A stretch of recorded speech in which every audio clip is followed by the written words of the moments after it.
All Hit Radio.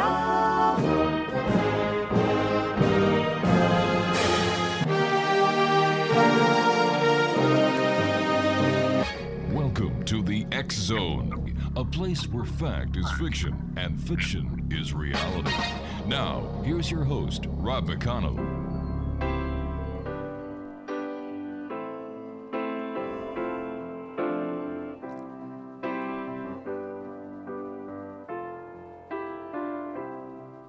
When I find myself in times of trouble, Mother Mary comes to me, speaking words of wisdom, let it be.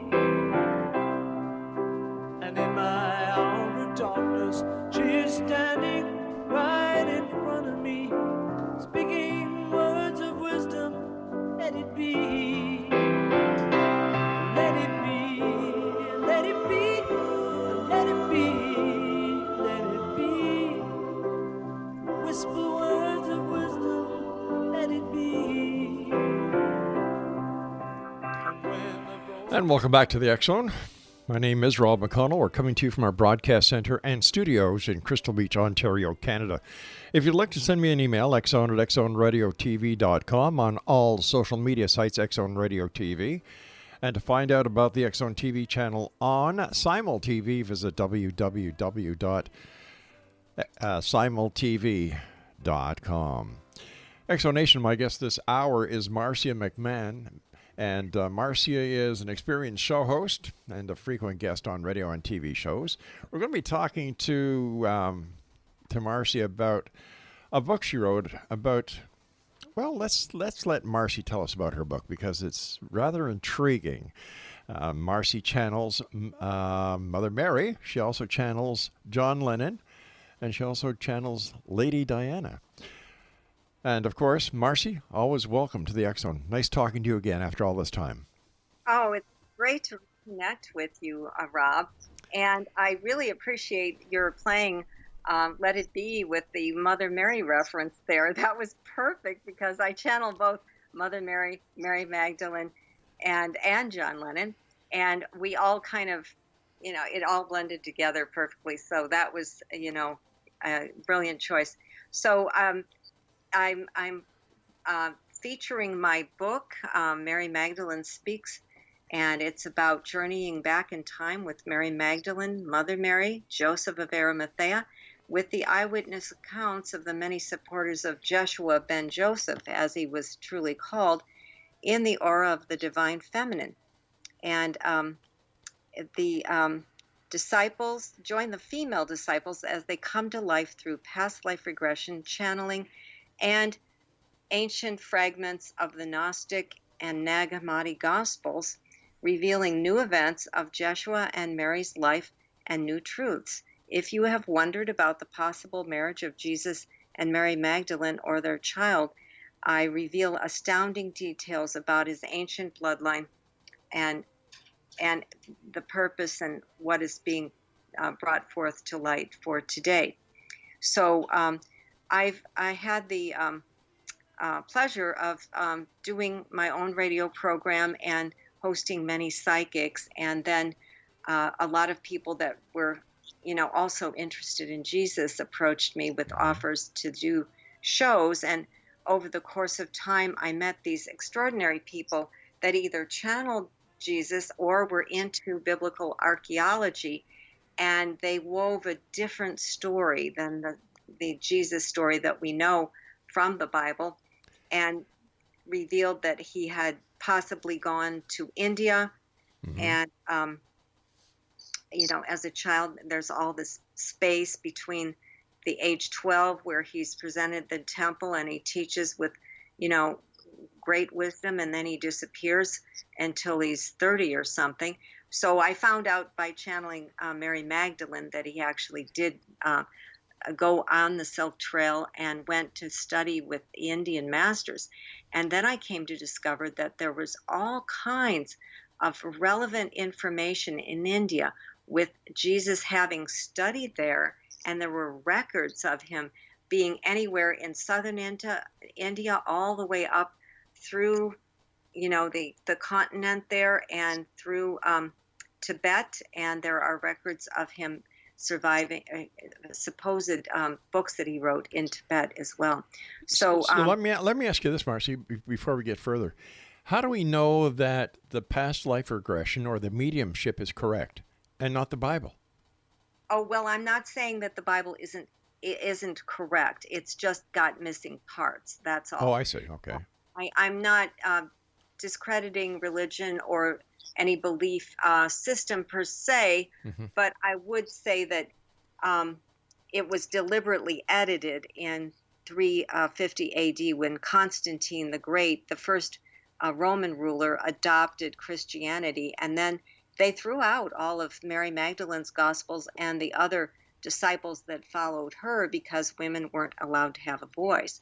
But getting back to the past life regression, I know that I have used past life regression, and I was told by many psychics when I appeared on other programs and when they appeared on my program that I had walked with the master in a past life, and I had spirit circles at my house as a medium, and other people identified me, and I thought, well, maybe I get a past life regression and find out, because for a while I was just in denial, and I really didn't want to come public with this part of the book, but it's woven into the book because apparently after going through a past life regression, I saw Jesus standing to my left, and I remembered the Mount of the Beatitudes.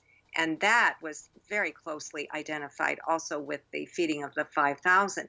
And then I later traveled to Israel and on a spiritual journey for healing, because I had been through stage 4 cancer.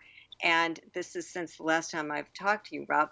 And I was only on a healing journey, and I wanted to experience this because I had been through the past life, and many of the things that were described in the Bible were re-experienced by myself in the past life.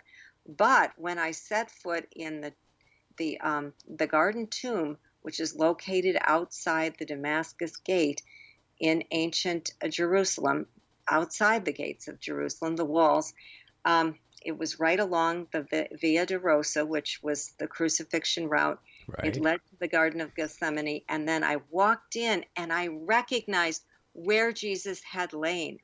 And that was like the whole place was full of orbs. It was full of this joyful energy, and it was well tended, and it was a non-denominational Protestant tomb. But the more telling evidence points to that was the tomb, because I recognized it, and I described to my brother, who I was traveling with at the time, how the body would have lain. He asked me, and I explained it. And then the Protestant guide came in 2 minutes later and explained it the same way. So I had a lot of confirmations, But that's a good question. How do you trust past life regression? Yeah. And what I do, because I'm both a scholar and I have taught art history all my life, and I am also a gifted medium. So I corroborated I cross-referenced everything. I checked it out with factual reference and from psychic intuition too. And actually, you don't have to be psychic to undergo past life regression. And the doctrine of reincarnation was a very well-held belief. And, in the Middle East at the time when Jesus was teaching, everyone believed in it. It was only in the modern day that it was eliminated quite deliberately through the teachings of the church, so that they could baptize more people and get more rich people on their deathbeds to be forgiven of their sins, and then they could build a bigger and bigger church. So that was the idea, really. But there are those who can say the same thing about the psychic community, that what they're doing is they're trying to take believers away from the church so that they can fill their coffers too.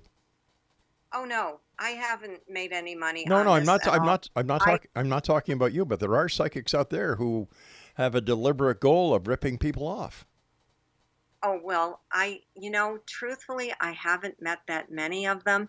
I've featured a lot of psychics on my work, and most of them were like me, very due diligent, very gifted, and not frauds. And I had wondered about that myself, but being one, I could attest to the authenticity and the integrity of most psychics. There are only a few that I've met, and maybe in the 1%, which would fit that, deleterious category. I believe that most are working with their gifts.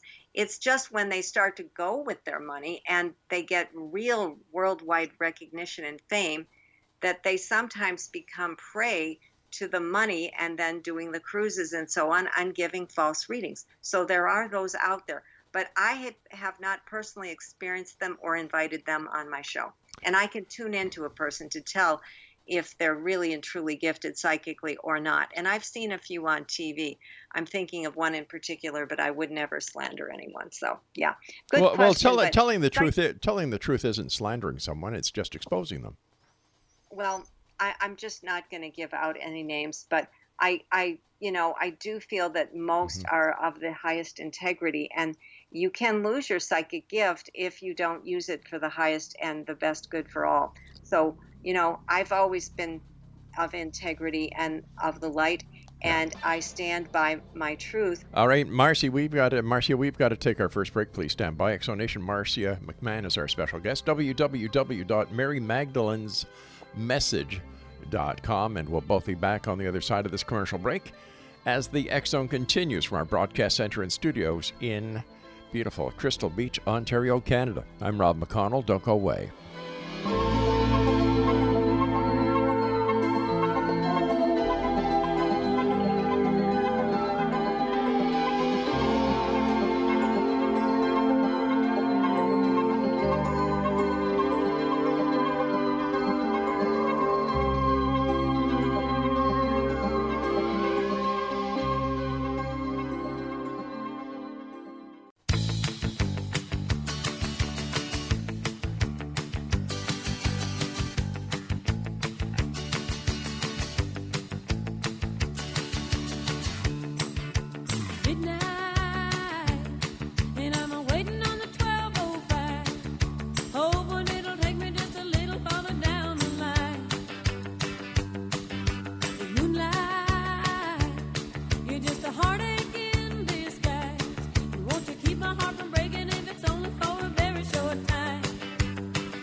Welcome back. Marcia McMahon is our special guest. Her website is marymagdalenesmessage.com. Marcia, when did you first realize that you were actually channeling Mary Magdalene? Well, it's an interesting story. I was beginning to host the Peaceful Planet on my former radio program on BBS Network Radio in America out of Paradise, California. They're no longer there, needless to say. And I wasn't in California. I live in Illinois, in corn and bean country. But they were a kind of new age station. And I always had a very keen interest in Jesus. And so I had a show called The Peaceful Planet, that name was given to me by John Lennon. And then I decided I would work on the first Jesus series. And I brought a lady on, and she was going to be my special guest. And I had done a reading for her and identified her as one of the Marys at the Cross. And then she called me a few hours before the show and said, "Oh, Marcia, Mother Mary's got a hold of your arm and Mary Magdalene, and they're just dying to talk to you." So I took down the message, and that was the first message that I got. And it confirmed that Mary Magdalene was actually Mary of Bethany. So there's some, people that believe they're separate beings, but I found out that indeed she was who she was claiming to be. And a lot of the events of Jesus's life focused on Bethany, and that is well recorded in the Bible. So it does make a lot of sense. But I looked at the messages, and the key point that came out through both of the Marys is that history is told by the winners. And apparently Mary Magdalene and the female disciples all had written gospels, and all were, completely disregarded, because they were women at the time. The church fathers in 350 AD were Romans, and they didn't really know anything about the real Jesus. So this gives more insight through the channeling and the corroborative gospels of the Gnostics, which were only recently discovered. And I always had an interest in Qumran, the Essenes, and the Dead Sea Scrolls, and then the Nag Hammadi, which are the scriptures that relate to Mary Magdalene and the other Gnostics. Now, Gnosticism evolved into a so-called heretical sect, but originally they were just written gospels, and every gospel was considered truth at the time of 350 AD. But because she was a woman writing, it was like, oh, they didn't want that. So after visiting Israel, I stepped into the home of Martha and Mary, and I recognized it. So I had another revelation while I was there. So I know that I had been a female disciple in that life, and it was corroborated through, a lot of other extant biblical texts. I would consider them biblical, but they're not officially in the canon. And then, of course, my past life regression experiences corresponded to these archaeological sites in Israel. So, her channeling has proved out, because if you study the Gospel of Mary, which is posted online, you can read fragments of her gospel, and she describes the resurrection and how she was the main teacher of all the disciples at that time until Peter stepped in and debated her.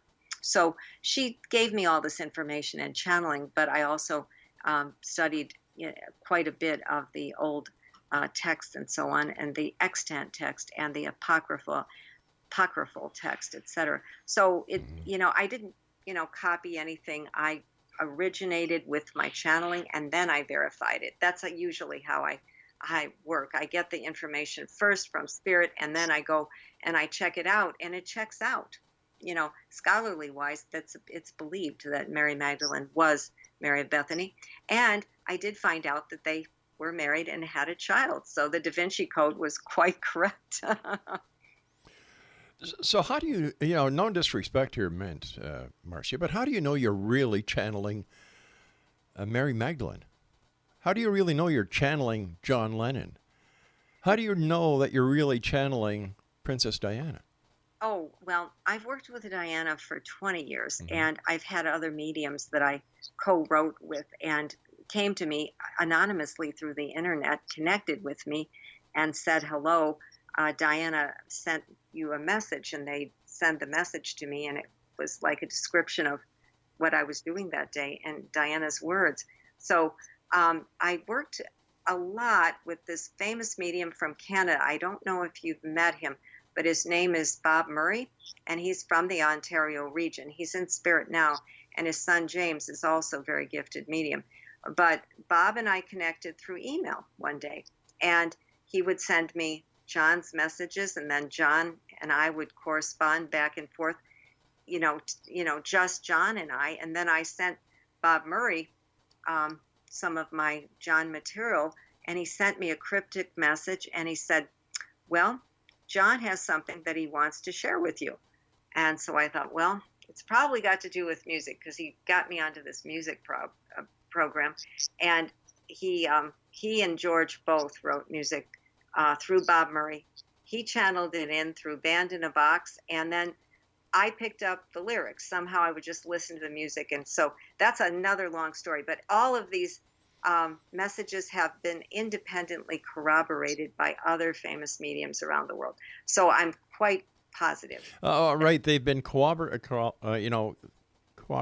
by mediums around the world. But what about historians, people that knew John?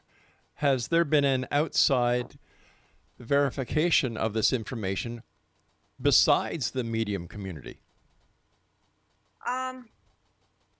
Other facts and other expressions that I've watched corroborated that these messages were genuine. I know I channel him, and it's just been so many mediums that I've met up with on my show that also channel John, that know that I do this. So mostly mediums. I don't approach people in the public eye, like his former family or anything like that, because I know that some of them are somewhat opposed to channelers. So I had to be careful around him.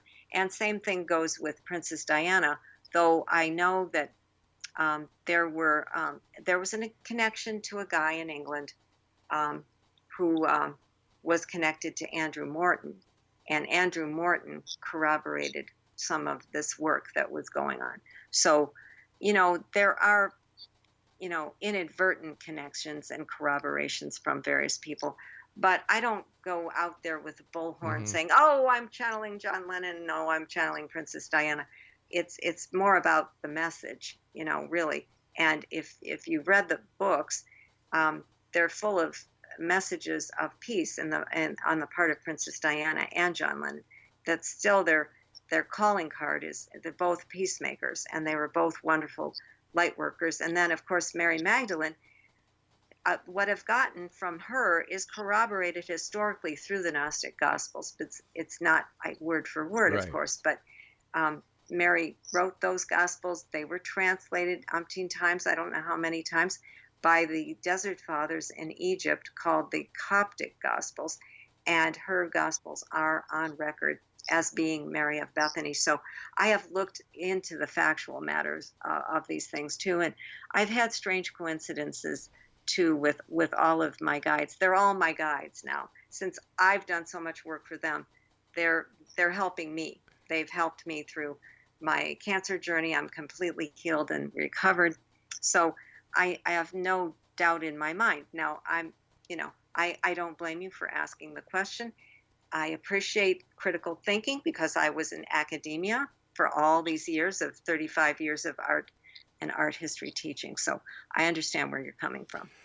Then I hope you won't mind my next question, which is why you? Why would John Lennon? Why would Mary Magdalene? Why would Princess Diana choose you to communicate through? Well, simply because we belong to a soul group. And I met John Lennon by channeling Diana, and I was framing a picture of Diana one day, and John Lennon came in, and I had written my first book, and he said, "Well, I know that you're going to get a publisher, so just don't give it up. I'm over here in spirit, and we don't get to make music anymore because there are no producers." So then he just gave me a brief message, and then I got connected to him, and later came to find out through all these past life regressions and readings that I've done with people that we belong to a soul group known as the Essenes. Have you heard of the Essenes?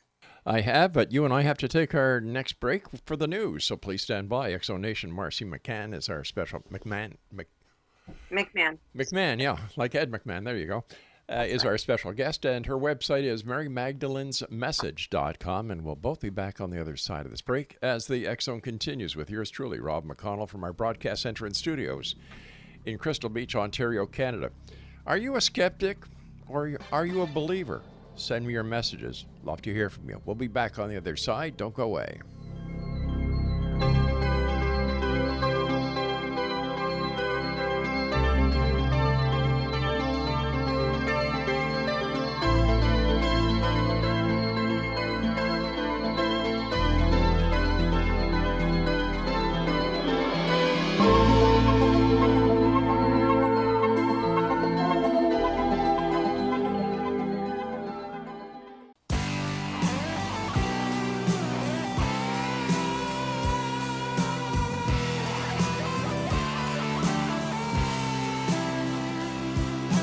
Time and time again I see a love that seems strong was not meant to be. Broken hearts don't always mend, left too unsure to try love again. But just between And welcome back, everyone. This is the X-Zone. I am Rob McConnell. We're coming to you from our center in Crystal Beach, Ontario, Canada. If you'd like to send me an email, xzone@xzoneradiotv.com, on all social media sites, X-Zone Radio TV. And we're coming to you on the Talkstar Radio Network, Mutual Broadcast Network, and of course the X-Zone Broadcast Network. Now, for all the information about the X-Zone TV channel that is exclusive to Simul TV, you can visit their website at www.simultv.com. Marcia McMahon is our special guest, and she's the author of Mary Magdalene Speaks. And her website is www.marymagdalenesmessage.com. Marcia, what is Mary Magdalene's message that she wants the world to know about? Well, I'll summarize it for you, and Okay. then I can read some excerpts from her messages. I still channel her, and I do free monthly circles on the Facebook group called the Circle of the Rose. But she presents a new and unique take on the lives of the female disciples and the importance of Mary Magdalene herself in the divine plan for humankind, because Mary Magdalene was married to Jesus, and they were to present a balanced view of spirituality, that she represented the divine feminine, which is grounding on the planet now, and there's all kinds of signs that it's grounding on the planet. And she's given me beautiful messages through seeing crop circles with symbols of the Marys in them. But while Mother Mary was widely recognized, she was made into, kind of an inaccessible person. And Mary Magdalene was denigrated to a harlot. And she's speaking because she was not a harlot. And in my book, I'm cleaning the image up for her. And I'm doing it to honor her because I know that that was not the case. And the church kind of denigrated her memory because that was a boys' club back then in 350 AD. And certain parts of the Roman Catholic Church still have, they've removed the part about the harlot, but, they still wanted to denigrate women. And Mother Mary and Mary Magdalene both say that the significance of the divine feminine is that it needs to take an equal place to the divine masculine, which was Jesus. And he was the embodiment of pure love, and Mary was also his equal. And he regarded her as his equal and wanted her to be the teacher of the inner way mastery, which is the use of mediumship, intuition, healing, and other kinds of more refined feminine arts. So that is what I'm working with, and that is what they've told me. So it's more to create a balance among the male energies, which they feel are still too strong, too warlike, and too patriarchal, especially like in areas of the Middle East, where it's very strongly monotheistic and repressive of women. And so actually they kind of have a feminist slant to their messages. All right, all these messages, I could write a book and say, well, I channel Gandhi or whoever. And if I'm striking a chord with what some people think, whether I'm really channeling this person or not, if I'm just making this book sound good with nothing but fiction, how do we separate the fact from the fiction when it comes to mediumship? Well, I'd like to share a message that was channeled by Mary Magdalene and Mother Mary, if I may. Sure. It's on the crop circle in Dorset, England, which was appeared in 2017. Would that be all right? Sure, go ahead. Yeah. Sample some messages? Sure. So I think you'll get the flavor. So this is both of the Marys speaking as a collective. And if you are interested in crop circles, which I think you might be because you do cover UFO sightings and things like that, am I correct in that? I cover it, but I don't believe in that. Oh, okay. Well, anyway, the Marys say, I have stepped forth today to recognize the sacred feminine enveloped in the Vesica Pisces image located near Wiltshire, England in May of 2017. That is my symbol, my image embedded in the sacred geometry. As you look, you will notice there is a pregnant woman encased in a pod shape with rays of light radiating out in each direction. It's also encased inside the Vesica Pisces, which is the symbol of the fish, which symbolized Jesus at the time.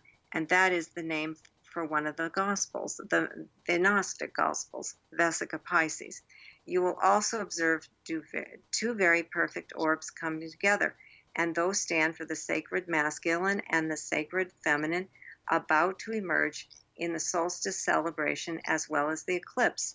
Observe the light at the center of the forehead of the figure, which appears in the crop circle.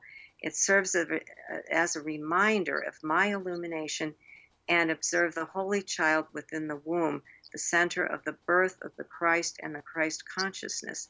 It is no accident that this crop circle came in 2017 with a further grounding of the energies of the sacred feminine. It symbolizes both Mother Mary and Mary Magdalene as holders as the sacred flame, as where we once lived in Glastonbury, England, or Angel Land, as it once was called. Many of you will be exploring this famous area or sacred area known as Avalon and connecting your hearts to the sacred energies that still exist in England today. And so that's not the conclusion, but I have other very beautiful messages. So you kind of get a feel for. Oh, the messages are beautiful. There's no two ways about it. Thank you. Yeah. And that's where I, as a medium, as a working intuitive, it's the feeling of love that is conveyed, the feeling of importance, the message within a message, the symbolism, etc., that will tell you whether it's true. And if it's beautiful, like Einstein said, it's likely true. So a lot of the messages that I have, I've worked with them for years and years, over 15 years now, and it's been independently corroborated by other mediums that also channel. Okay, now once again, you're using other mediums as a way to verify. You talk about the boys' club in the church. Well, it's starting to sound like there's a club within the mediums that support each other. No, actually, the mediums don't actually support each other. You may meet them as a friend or meet them on your radio program, but we don't have any societies for Mary Magdalene mediumship circles or anything like that. As far as I know, I'm a rare bird as far as channeling Mary Magdalene and all the others that I channel. And I've devoted a good deal of my life and work to bringing forth more truth through the guides. And so, there are other ways of verifying messages, but the primary way that I'm trying to explain is that you know it by your intuition, and you know it when it rings true, crystal clear as a bell kind of thing. And I think that they have a certain ring, and I'm not trying to justify it with other people. Sure. That is just my way of knowing that I am not making this up. So that's what I'm saying to you, because obviously you possess that left brain that always wants to, get into the critical thinking. But I discovered a lot of other interesting things in the book about the tomb of Jesus, and there are more than one tomb of Jesus in Jerusalem, and there are more than one tomb of Jesus in the world. I had a very interesting guy by the name of Ed Martin on my show. Okay, hold on here. Does that mean Jesus died more than once? No. Well, then why are all these different tombs there? Well, there's a lot of interesting material relating to the resurrection from Joseph of Arimathea. And he also gives an entire chapter describing all the old ancient Grail artifacts, most of which have disappeared from the earth plane. But I make an astral trip to the other side with Bob Murray, and Joseph explains a lot about the Grail artifacts, the Black Madonna, and the secrets that I reveal are hidden knowledge because the Catholic Church has been hiding them for quite some time. So these artifacts actually come to life, like, you've seen the museum at night, or Night in the Museum, Yeah. or something like that. So it's very similar to that, but I experienced these by just touching them on the other side, while Joseph of Arimathea held an exhibit of his artifacts on the other side in heaven at Bob Murray Studio. All right, So, stand by. We've got to take our final break for this hour. And Exonation, I will be back with our guest of this hour, Marcia McMahon, as we continue talking about her book entitled Mary Magdalene Speaks.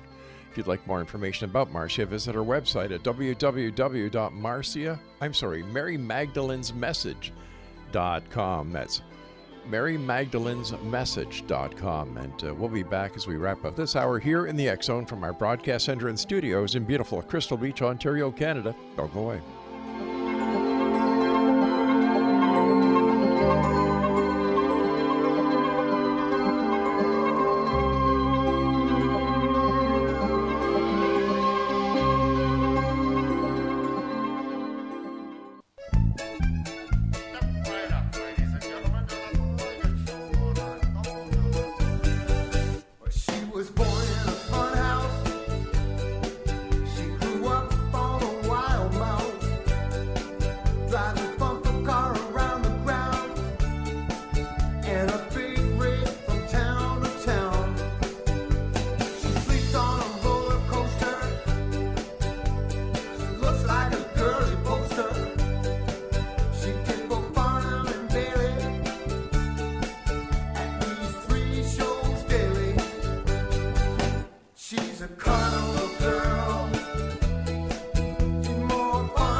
And welcome back. That is done by my good friend in Hamilton, Ontario, that I've had the pleasure of working with when I was doing Creepy Canada, Mike McCurley from MJM Studios in Hamilton, and that's his band, and they're called Band from Heaven. All right, and our guest this hour is Marcia McMahon, and she is a psychic channel medium, Reiki master, teacher, hypnotherapist, and gifted medium for the Ascended Masters, Mother Mary, Mary Magdalene, Jesus, John Lennon, and now George Harrison. Sounds like you're going to have your own Beatles group pretty soon when Ringo and Paul pass over. Well, I'm not channeling George and John that much anymore. I did it a lot while I was on radio, and I wrote the book, Notes from John, and if you'd like me to review that, sounds like you're very interested in their work. They call themselves the Half-Beats. The Half-Beats. I mean, do you think I'm that creative that I could make this up? I can't. Yeah, you know what? I think you can, because your background is in, you've got a lot of artistic background, and this is something a person with artsy background and tendencies would be able to do. Yeah, so I could credit you with that. I can't credit with any of this because it came through me. And Bob Murray got it first, and then we both got contact from John Lennon at the same time. But they do call themselves the Half-Beats, and they do create music on the other side. And they put it on for an orphanage because there's a lot of kids that go over to spirit way too soon. But before you said that John Lennon told you there is no music in heaven because there are no producers. Well, at that time, before George had passed, see, I've been connected to John for a long time. And he said, at that time, he was doing music, but he had no way to really get it out. Well, they really can't record and produce over there, but they do put on concerts for the children. But then after George crossed, this was very early on when I was still, early in my channeling with Diana, that John came to me. And then George crossed, and then they formed the Half-Beats after a number of years, I guess, after they reunited, So that's how it occurred. But Bob Murray was the first to record their music, and then he says that it's inspired because of Beatle copyright and all that. But I know that it is them, and Bob Murray and I did not really work together. He lent me the music. He sent it to me as a gift. I listened to it, And then I began to get the lyrics. But anyway, I wanted to get back to the Jesus, Mary Magdalene, Mother Mary. Well, I've got a question for you, because you were talking about John Lennon. Did John ever tell you about the reason behind Paul writing "Let It Be"? Actually, he didn't talk about that in my book. He has a wide variety of subjects, and he does mention both Paul and Ringo in my book. But we're not really reviewing that book tonight. I'd be glad to come back on. Why? What was the reason for that? Well, the reason the reason why Paul McCartney wrote "Let It Be" had nothing to do with Mother Mary, or as we know Mother Mary. His mother's name was Mary. Oh, I knew that. Yeah, yes, you see, and what happened was Paul was bothered one night, and he was, he was tossing, he was turning, and he fell into a sleep, and he had a dream of his mother talking to him, and he was explaining to his mother in his dream the problems he was facing, and her words to him were, "Paul, just let it be." And when he woke up, he wrote the song "Let It Be." So I knew that it was about his mother. And when I was growing up, I grew up on Beatles and loved it. I was a child of the 60s and 70s. Yeah. And I always associated with Mother Mary, the Saint Mother Mary, but didn't know the story until recently. But thank you for refreshing my memory on that one. But when John signs off on his messages, he always says, "Imagine peace, imagine love." And that's the first thing I got from him. Right. And I liked John, but I wasn't a big fan. So I started looking him up online, and sure enough, he always signed off, "Imagine peace, imagine love." So, I mean, that was something that I didn't precisely know. So, okay, let's get back to Mary Magdalene. Yes, let's do that. So, basically, I had a guest on my program who said that he had traveled to Afghanistan, this Ed Martin, and he had been drinking a beer called Murray beer at the PO. He was a Peace Corps volunteer. And then he said it was called Murray beer, oddly. And he said, "Why is it called Murray beer?" And he said, "Oh, that is Mother Mary, sire. Her tomb is around the corner, and so is the tomb of Jesus." So there's a tomb in Afghanistan called the Tomb of Isa, healer of the lepers and son of God. And there's a body buried there with crucifixion marks, and it's translated the same word as Jesus. So there are all kinds of pieces of evidence of Jesus being in India, and how he got there after the crucifixion, after the resurrection, or the revival. That is something I cover in a great deal of detail in the book. I personally do not remember him other than, him being able to disappear and reappear in his spirit body. But other people that I have regressed have remembered him being healed by the women healers, and that Joseph was in on this plan. So I've interviewed other people that were channelers and past life researchers like myself who gave me this knowledge. And then the following week, I met Ed Martin, who claimed to know all about this tomb in India. And they claim also that he went to India after he was either revived or resurrected. So I bring it forth in the book. And I asked Joseph personally how it was accomplished. And then he tunes into all the Grail relics and everything. And it's pretty fantastic, because there are about 9 or 10 relics that he describes. And of course, the Holy Grail was said to have dropped into the well at Glastonbury. And I could read a little bit about, the Glastonbury Chalice well as an ending, if you would like me to Sure. read. We've got about, Craig, 3 minutes. Okay, let me find the segment on the Glastonbury well. Okay, I'm almost there. Okay. Mary Magdalene's message at the Chalice well. Now, this is said to be where Mary Magdalene and all of the female disciples traveled to escape Palestine, and Joseph had the boat. So he owned all the tin mines in the world, especially in England. He owned land in England, And the early disciples are said to have migrated there to escape death because the Romans wanted them all. So legend has it that the Holy Grail dropped into the well. So this is Mary Magdalene speaking on the true Grail here. And it's a beautiful message. So just relax and try to, receive her vibrations. And Craig, I'm saying that to the audience too. Craig just told me we have 1 minute. Okay, I'll do my best.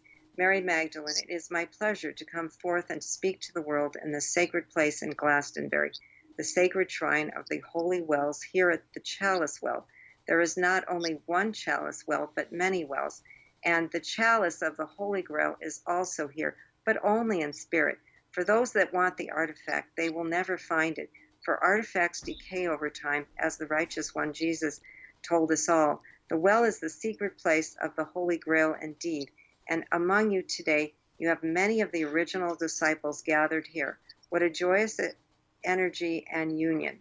Gathered around this well in memory of me, we have Joshua, and it is indeed a great day in the sun. For the sunshine is now pouring forth a magical glistening light, a rainbow, and out of the mists of Avalon on the other side of the Tor, a holy chamber is being birthed. My dear friends everywhere, this birthing chamber of the Grail Child is the birth of the divine feminine. All the secrets that the Church has held and withheld for centuries will be known in this book and another book that will be explaining the real meaning of the Holy Grail. For the real meaning of the Holy Grail is that the Grail is not a person, nor the blood of Joshua, nor even my child, whom I named Sarah, and carried her through Egypt and then to France and finally to England, to this sacred spot.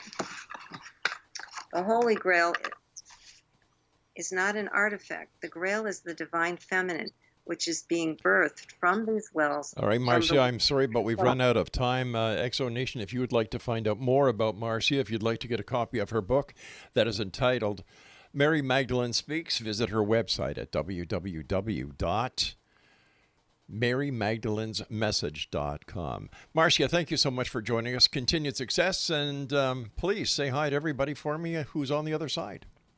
Oh, I definitely will, and I'm available to talk more about John Lennon in another upcoming show if you would like.